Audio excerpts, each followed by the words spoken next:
Hey, in this tutorial we're going to look at transformations. Okay, so we'll start off with dilations. Okay, so we've got a couple of different sorts. So we've got parallel to the y-axis, or in the y direction, or from the x-axis. They all mean the same thing.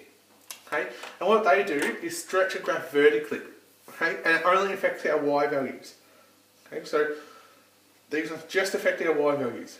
Okay, if we're parallel to the x-axis, or in the x direction, or from the y-axis, this stretches it horizontally and only affects our y values. Now I've got an example coming up where you see how to tell which is which, but these honestly do very, very similar things.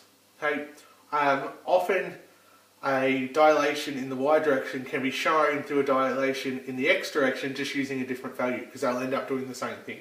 But it all depends on the function and the values we're using for those dilations.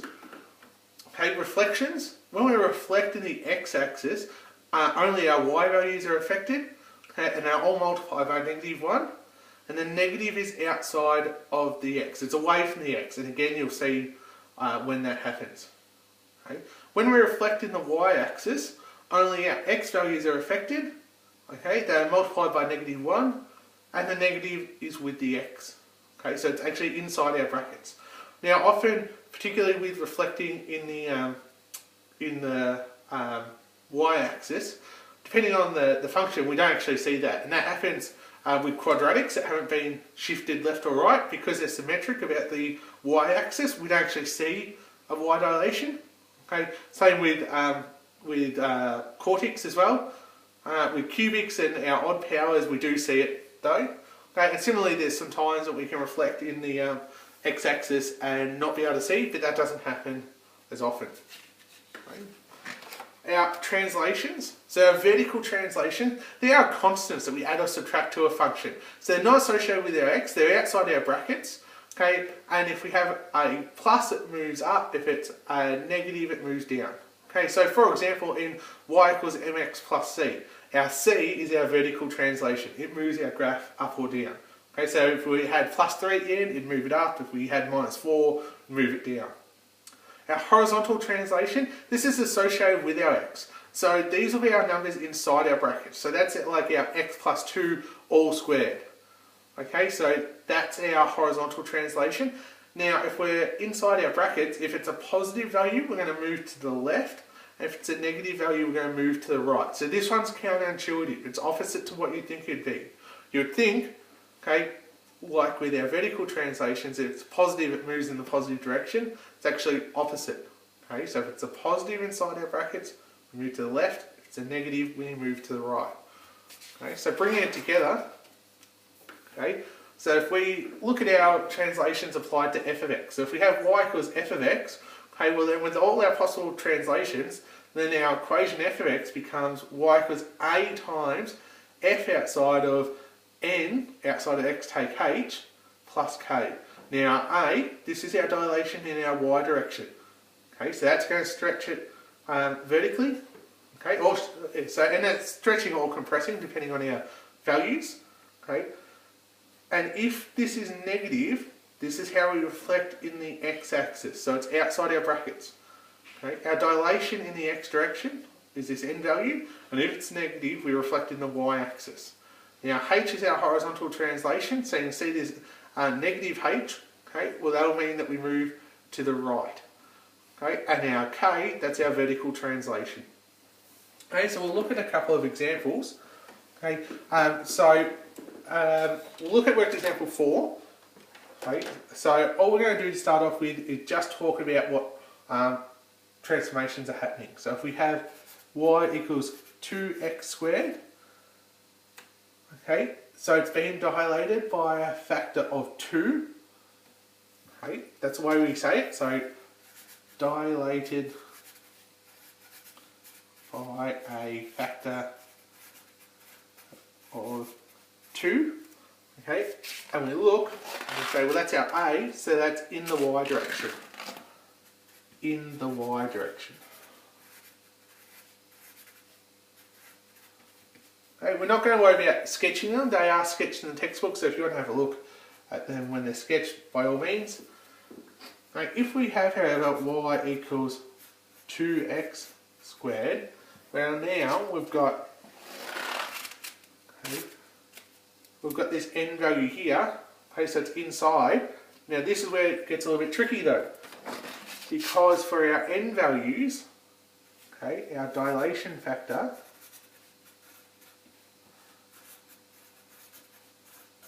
is 1 on n.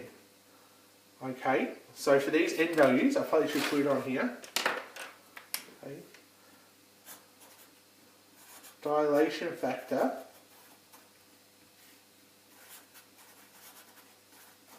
is 1 on n, and for this one, our dilation factor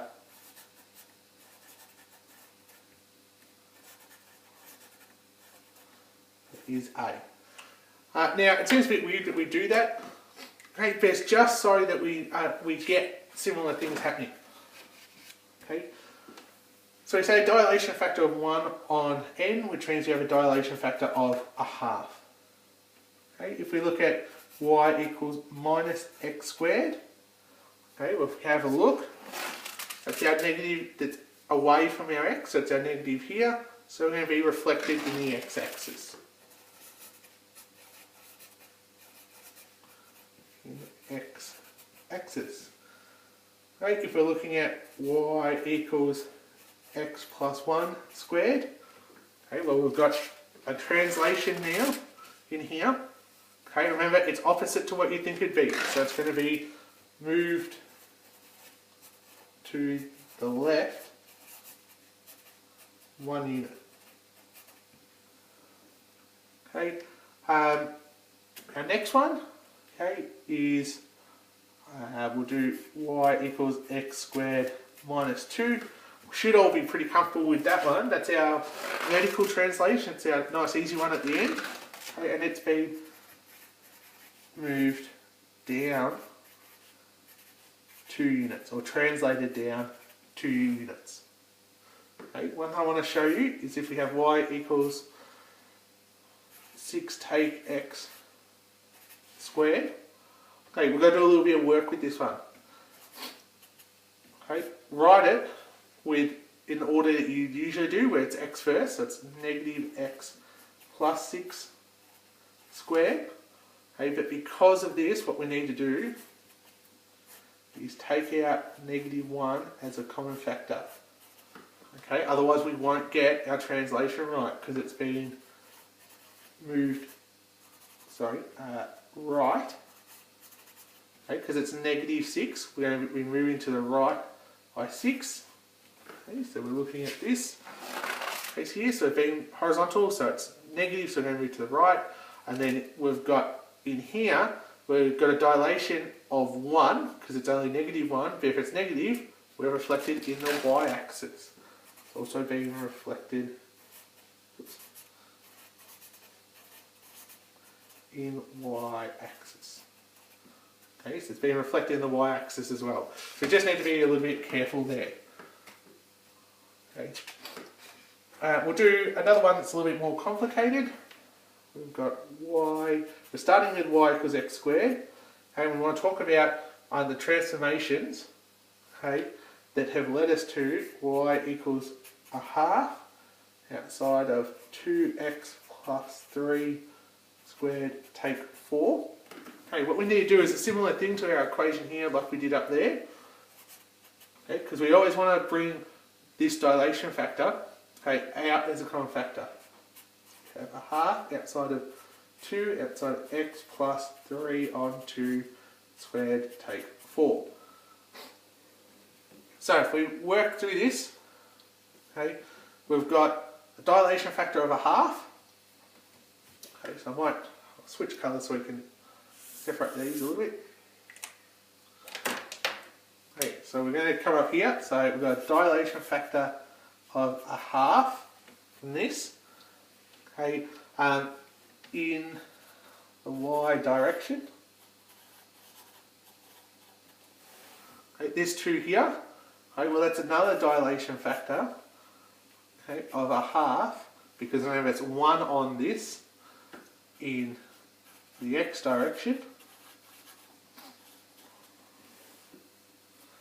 We don't have any reflections because these are both positive. Okay, we've got a horizontal translation of 3 on 2 units in the negative direction.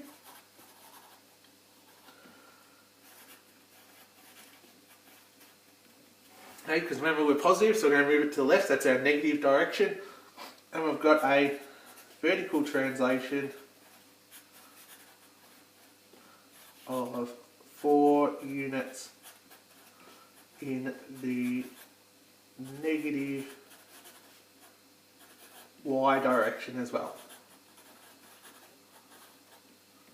Okay, and that's all our list of transformations. So hopefully that's enough to get you through the questions on this section.